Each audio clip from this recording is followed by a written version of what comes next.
கேவலமான சில விஷயங்கள் எல்லாம் பார்த்தாச்சு அப்படின்னா அன்பில் மகேஷ் பொய்யாமொழி உடனே போயிடுறார்.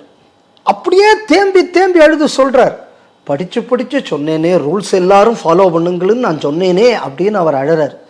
உடனே அந்த வீடியோவை எடுத்து அம்புட்டு மீடியாக்களும் போடுது.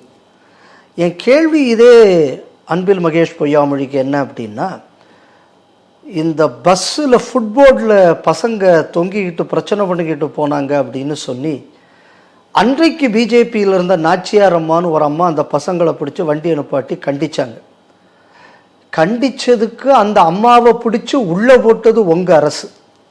அதனால் ரூல்ஸை பற்றி ஏதோ படித்து சொன்னேனேன்னு கவலைப்பட்டு எதுக்கு இந்த சீனை போடணும் அப்படின்னா, அன்றைக்கி அந்த மாணவர்களுக்காக குரல் கொடுத்த அந்த அம்மாவை நீங்கள் என்ன ஒன்று இருக்கணும், கூப்பிட்டு நல்ல விஷயம் பண்ணேங்கம்மா அப்படின்னு சொல்லி அந்த பேரனை அந்த கதை உள்ள பஸ்ஸை போட்டு, இல்லைன்னா கூட ஒரு பஸ்ஸை விட்டு அந்த பசங்களுக்கு அறிவுரை சொல்லக்கூடிய ஏதாவது ஒரு வேலையை நீங்கள் செய்திருந்தீங்க அப்படின்னா இன்றைக்கி நீங்கள் தேம்பி தேம்பி அழுவதெல்லாம் அர்த்தம் இருக்குது.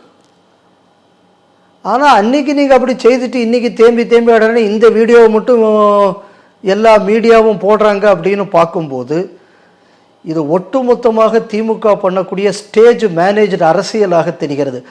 பிணத்தில் பணம் சம்பாதிக்கக்கூடிய ஒரு ஈனத்தனமான செயலை இன்று திமுக செய்து வருகிறது.